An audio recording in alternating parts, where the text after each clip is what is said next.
কথা শুনবো না। তুই টাকা দিবি কি না বল। আমি টাকা কোথায় পাবো? যা টাকা ছিল সব তো তুমি মদ কিনে পড়ে ফেলিস। আবার মুখে মুখে কথা। তোর সাথে বিড়ি ভাঙা টাকাটা দে। তুমি যতই পারো, ও টাকা আমি দেবো না। ও টাকা আমি পরে বই কেনার জন্য গুছিয়ে রেখেছি। আমি মাল খেতে টাকা পাচ্ছি আর ওপরে বই কিনবে। দাঁড়া, তুই যে কোথায় টাকা তুলছি সেটা আগে দেখছি।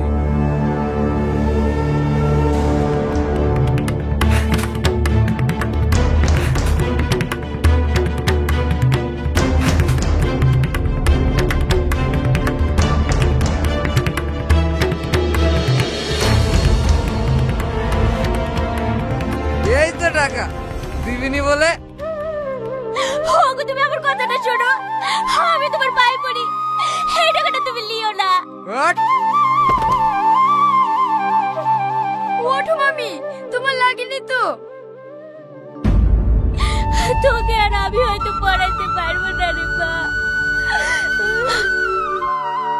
আমি তোমাকে বারবার বলি যে তুমি আমার লাগি না এইভাবে মার খাইও না, তুমি তো আমার কোনো কথা শোনো না। মানে তোকে এইসব নিয়ে চিন্তা করতে হবে না, তুই শুধু মন দিয়ে পড়াশোনা কর। ঠিক আছে লেও, এখন ঘরে চলো। জানিস মা, তোর মাকে আমি মৃত্যু সজ্জায় কথা দিয়েছিলাম যে যত কষ্ট হোক তোকে আমি মানুষের মতো মানুষ করে তুলবো।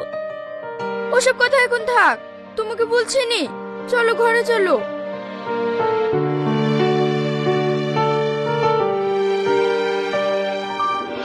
কি গো, আজ তোমার মন খারাপ লাগছে কেন? মন খারাপ কোথায়, এই তো কথা বলছি। না কি হয়েছে বলো, তোমার মামা আবার অশান্তি করছে নাকি? কি বলবো বলো, আমার বই কেনার জন্য মামি যে টাকাগুলো রেখেছিল সেইগুলো নিয়ে মামা জুয়া খেলতে গিয়েছে। আমার আর ভালো লাগছে না জানো, মাঝে মাঝে মনে হয় এই দুনিয়া ছেড়ে চলে যায়। একদম চুপ, এরকম কথা আর কখনো বলবা না। সত্যি আমার আর ভালো লাগছে না। আর কটা দিন অপেক্ষা করো, তারপরে তোমাকে আমার বাড়ি বউ করে লাইবো। জানো আমার খুব চিন্তা হয়, আমি বিয়ে হয়ে চলে গেলে মামির কি হবে? তুমি চিন্তা করছো কেন?